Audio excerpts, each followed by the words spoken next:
Basically CPM का मतलब क्या होता है? CPM is what? CPM is critical path method. What is this? हाँ, इट वाज ये हमारा इन्वेंट हुआ था, डेवलप हुआ था किसके द्वारा? ये डेवलप हुआ था यूएस आर्मी के द्वारा, यूएस के द्वारा बोल सकते हैं, when for the construction of chemical plants. तो बेसिक डिफरेंस क्या है हमारा सीपीएम और पर्ट के बीच में? आप जैसा जानते हैं, जो पर्ट है हमारा वो इवेंट ओरिएंटेड है। क्या हमारा? Event oriented.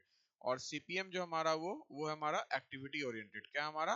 Activity oriented. In PERT we approach three time estimates. कितने टाइम एस्टिमेट्स करते हैं?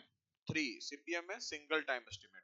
दैट इज नॉट बिकॉज यहाँ हमारा जितने जितने भी टाइम्स होते हैं वो हमारा प्रीवियस एक्सपीरियंसेस के बेसिस पे हम लोग निकालते हैं, डिटरमाइन करता है प्लानर। ठीक है ना? यहाँ डिटर्मिनिस्टिक टाइम अप्रोच है, पर्ट में क्या था? Probabilistic time approach. क्या था हमारा? Probabilistic time approach. So CPM में हम लोग क्या करते हैं? हम लोग यहाँ सीपीएम में रिपीटेटिव टाइप ऑफ प्रोजेक्ट्स के लिए यूज करते हैं। किसके लिए?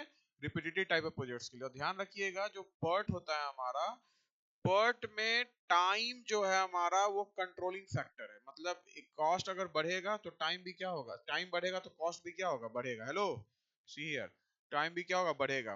But I will tell you English, don't worry. CPM में क्या होगा हमारा? टाइम और कॉस्ट दोनों कंट्रोलिंग फैक्टर है हमारा, और यहाँ टाइम और कॉस्ट का लीनियर रिलेशनशिप नहीं होता है। इसलिए हम लोग ऑप्टिमम कॉस्ट निकालने के लिए क्रैशिंग ऑफ नेटवर्क करते हैं, जो एसएससी जेई में या स्टेट एई में पूछता है, जेई के सिलेबस में नहीं रहता है कहीं भी। ठीक है ना? जैसे क्रिटिकल पाथ निकालने के लिए पर्ट में स्लैक पढ़ते हैं, सीपीएम में पढ़ेंगे फ्लोट। क्या पढ़ेंगे? सीपीएम में फ्लोट पढ़ेंगे। सो सीपीएम में हमारा जो एक्टिविटीज फॉलो करता है वो नॉर्मल डिस्ट्रीब्यूशन कर्व ही फॉलो करता है। क्या करता है? Follow normal distribution curve. लेकिन इसके बीच में जो डाइवर्जेंस होता है वो बहुत कम होता है। इसलिए क्या मानते हैं हम लोग? सिंगल टाइम स्पीड मानते हैं कि दिस विल कोइंसाइड मोर और less with this one. Alright.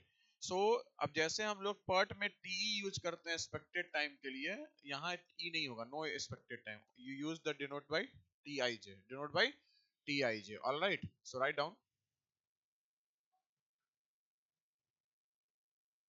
अब समझो यहाँ इवेंट टाइम क्या होता है। क्या होता है हमारा? हाँ,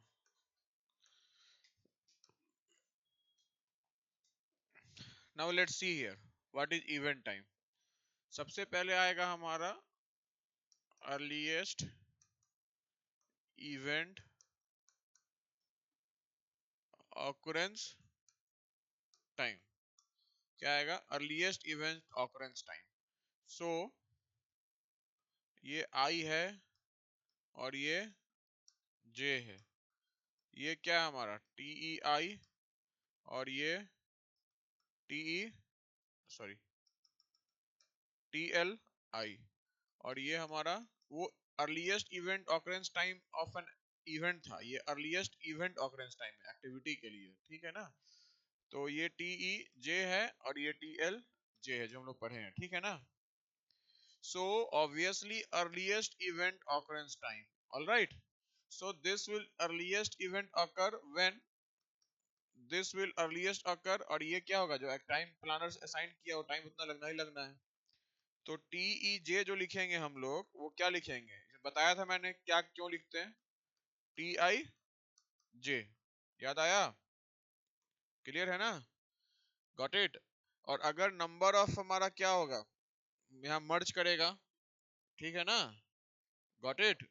अगर यहां से नंबर ऑफ क्या आएगा हमारा? आएगा हमारा एक्टिविटी। तो टी ई जे जो लिखेंगे हम लोग वो क्या लिखेंगे? Maximum of. याद करो ना, लास्ट तुम नहीं थे क्या लास्ट क्लास में? तो वही चीज तो है, T E I plus T I J. Clear है? Got it? Right down.